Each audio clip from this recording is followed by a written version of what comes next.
अस्सलामुअलैकुम। आज जो माइंड ब्लोइंग टॉपिक हम आपके साथ डिस्कस करेंगे उसका नाम है फोकस।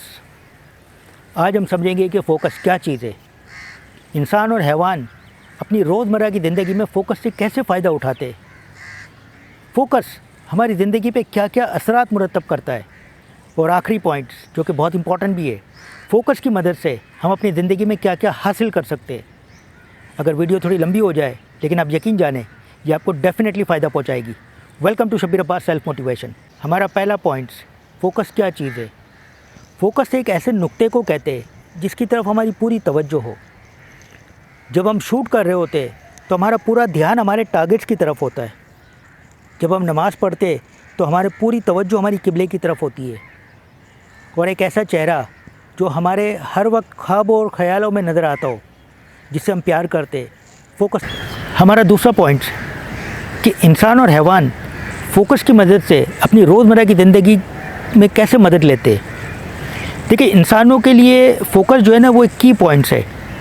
हम फ़ोकस की मदद से अपने गोल्स को अचीव कर सकते, अपने ड्रीम्स को अचीव कर सकते, हम अपनी अच्छी सेहत को फ़ोकस की मदद से हासिल कर सकते, हम कामयाबियाँ फ़ोकस की मदद से हासिल कर सकते, हम दौलत फ़ोकस की मदद से कमा सकते और हम अपने प्यार को भी फ़ोकस की मदद से हासिल कर सकते।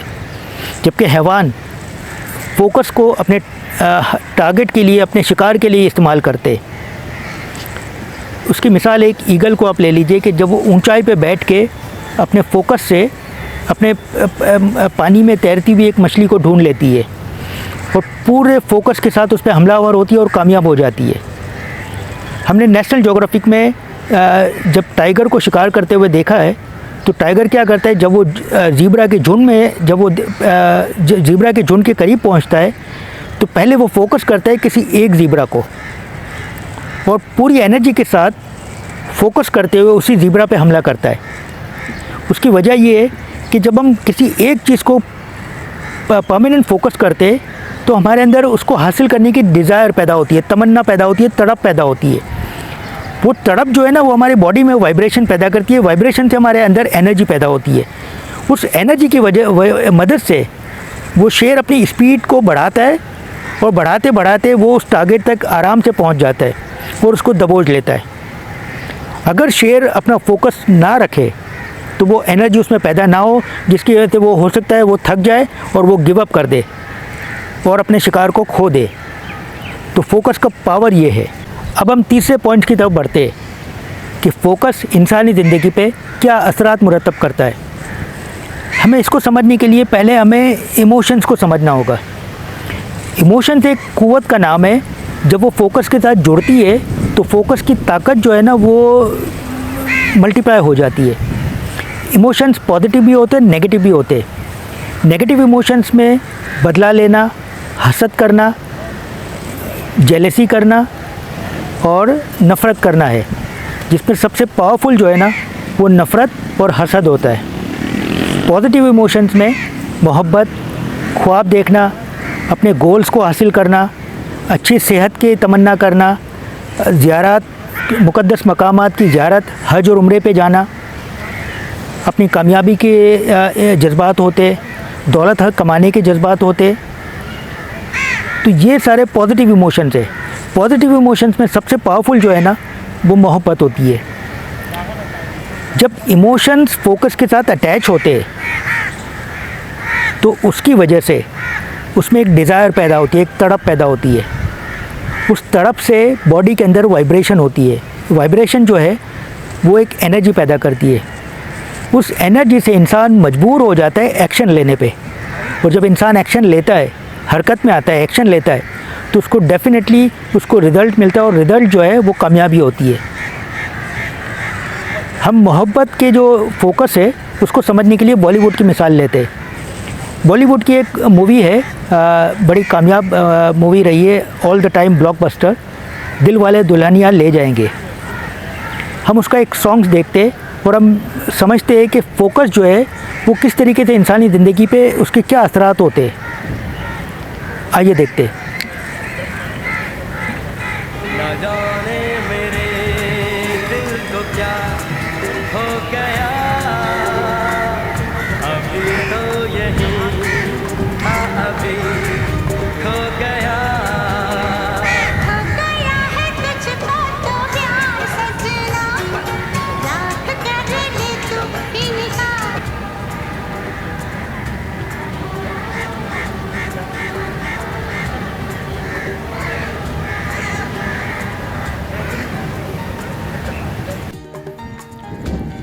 ये तीनों क्लिप से हमें एक बात समझ आई कि पावर ऑफ फोकस क्या है, कि कोई हमारे करीब ना भी हो पर फोकस की पावर से वो हमें हर वक्त दिखाई देता है, हर वक्त उसको हम महसूस करते हैं। ये फोकस की कुव्वत है जो हमारे जहनों पे असर करती है।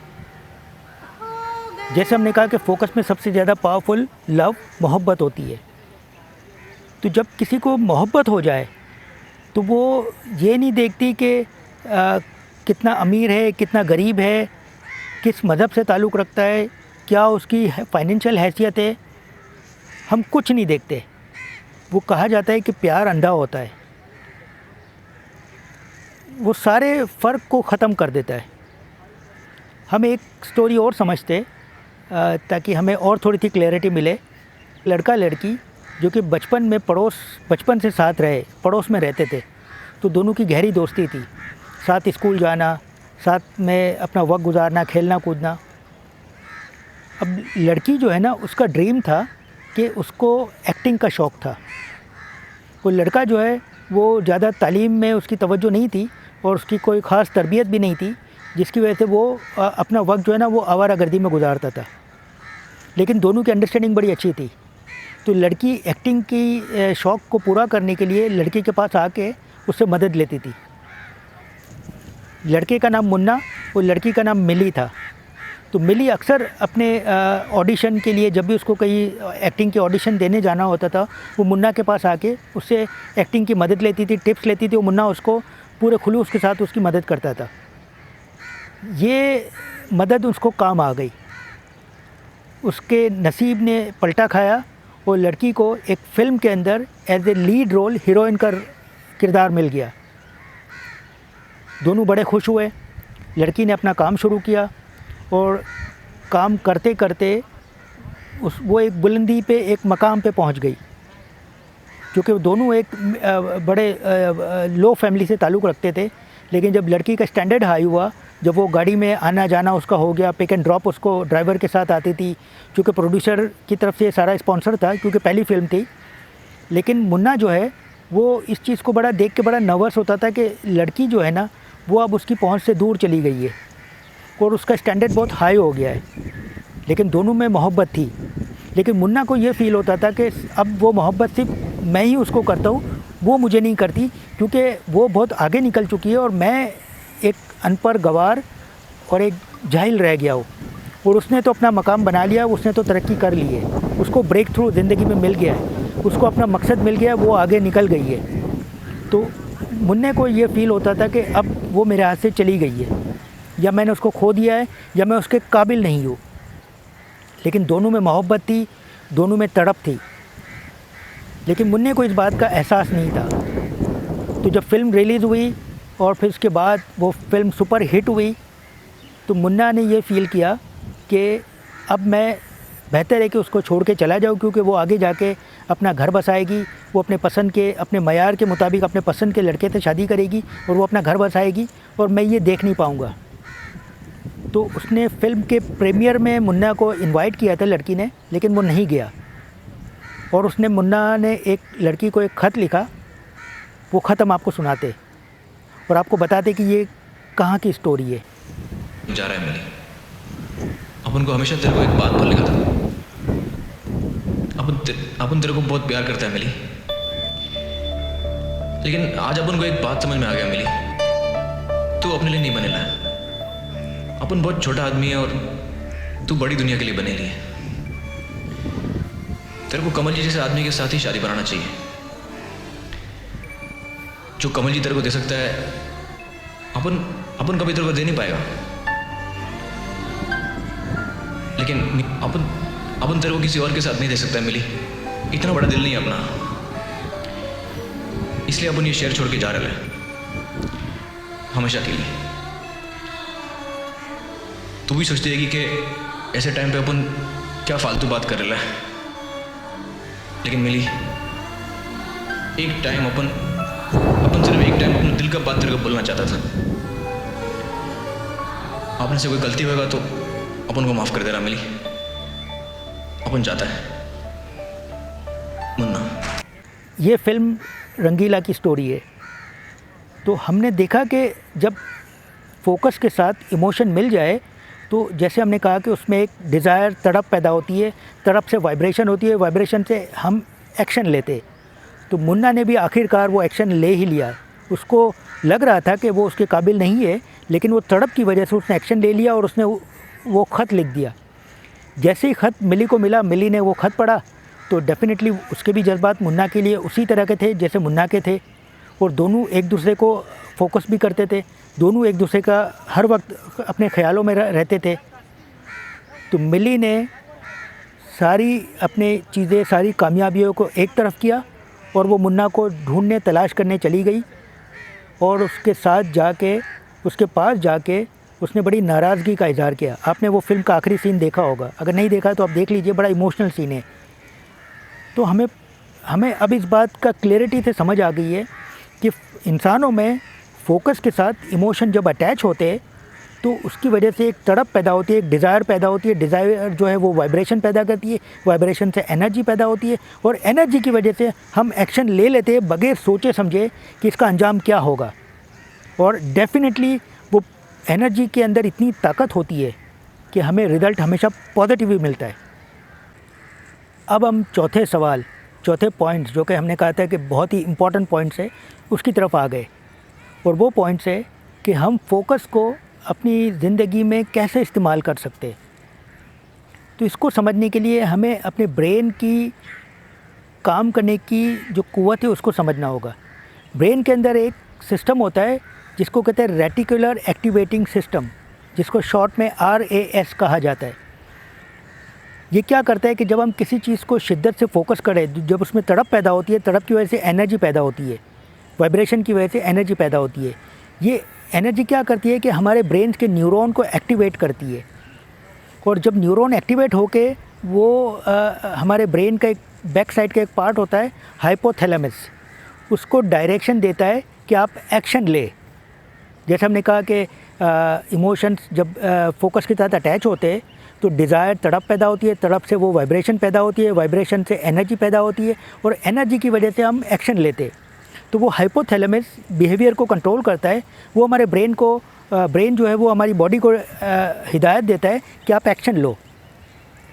तो फिर हम एक्शन लेने पे मजबूर हो जाते हैं, हमारे पास कोई ऑप्शन नहीं बचता, क्योंकि हमारे इमोशन पीक पर होते हैं, हमारे फोकस जो है वो हाई होता है, तो जिसकी वजह से हम अनकंट्रोलेबल होकर एक्शन लेते हैं। एक मूवी का बड़ा एक मशहूर डायलॉग है, जब आप किसी को शिद्दत से चाहते हैं तो कायनात का हर ज़र्रा उसको आपको मिलाने के लिए साजिश करता है। तो ये हमारे फोकस का पावर, ये हमारे फोकस की एनर्जी है। तो हम अपने फोकस को अपनी ज़िंदगी के लिए इस्तेमाल करके हम इम्पॉसिबल रिज़ल्ट हासिल कर सकते हैं। हम वो चीज़ हासिल कर सकते हैं जो अगर हम सोचें तो वो हमारे तसव्वुर में भी मुमकिन नहीं। हमने इन 4 पॉइंट से एक बात समझी